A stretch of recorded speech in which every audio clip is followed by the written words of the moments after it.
Visoki predstavnik međunarodne zajednice u Bosni i Hercegovini Kristijan Šmit izjavio je da je prijetnja ponovnim uspostavljanjem Vojske Republike Srpske za sada oslabila, ali da Bosna i Hercegovina i region još idu ka krizi ako ne bude značajnog diplomatskog angažmana Sjedinjenih Američkih Država i Evrope.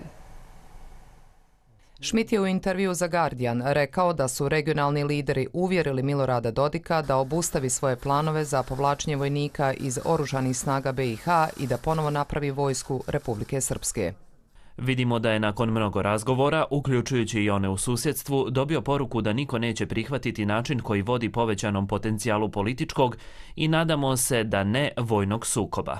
Šmit je poručio da ne vidi opasnost od rata, te da je u BiH manje teškog naoružanja u odnosu na 1992. godinu kada je izbio rat u BiH.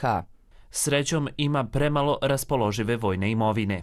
Međutim, Šmit tvrdi da Dodikova retorika i njegova obećanja da će prekinuti pravni i poreski sistem vode BiH ka teškoj krizi.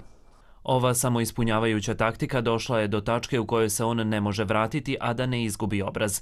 Moj utisak je da smo vrlo blizu ove tačke i za to je potreban vrlo jasan odgovor međunarodne zajednice.